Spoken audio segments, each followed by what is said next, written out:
First of all, Perth and the Peel region are in lockdown. Do you think that's an overreaction? I haven't come into the debate except that we wanted North Queensland, 1 million people living in North Queensland. We wanted to be quarantined, and the government would not give us quarantining. And in fact, they sent 5 cases with public servants sent up to North Queensland. So really the only incidence of COVID we've ever had was foisted upon us by the Queensland government. And they refused totally to give a very isolated area. North Queensland's like Tasmania. We're completely cut off. So that's my only comment I'd make.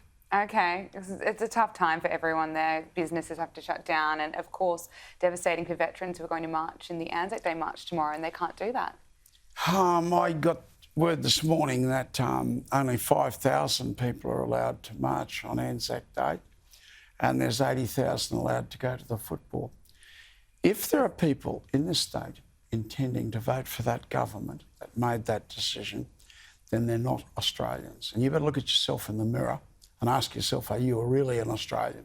Because I would say that no Australian would ever agree with that decision, that a football game was more important than the most sacred day that there is for we Australians.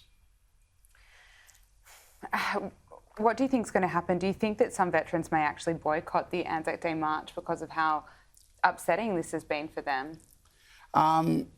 The way we've treated our veterans, the reason I'm down here in Melbourne, is such that we have one of them leaving the planet every 5 days.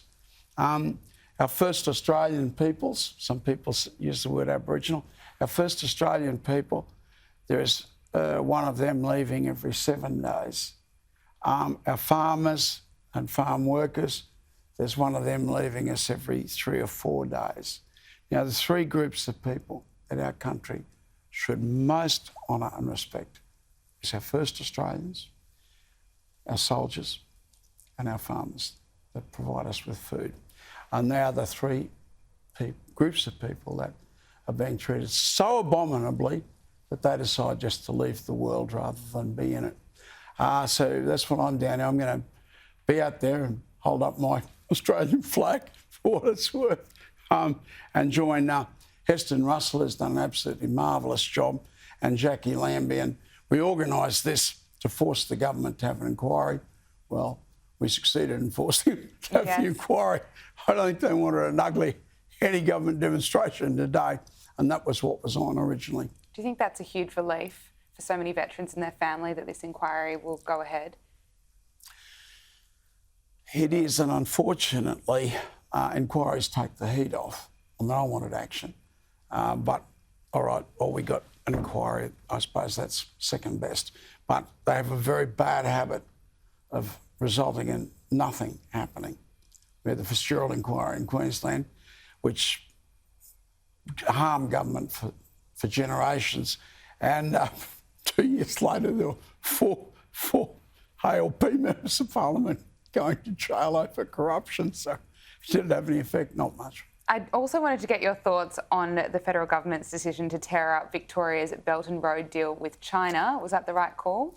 I think I need to say here that people should read history books. And Churchill said, those that cannot learn from history will be condemned to suffer again the trauma of history. With Biden, you've got a classical Chamberlain. You know, wars are not created by strong men. Wars are created by weak men. Chamberlain was more responsible for that war, waving his piece of paper around, appeasing Hitler. To quote Churchill again, everyone is feeding the crocodile in the hope that he'll be the last to be eaten. But of course, what he is guaranteeing is that in the end, he will be eaten. And that was spot on, that comment. And Biden would be the greatest danger to world peace that I have seen probably in my lifetime. Remember, I sat there listening to Kennedy tell Khrushchev to get his missiles out of Cuba.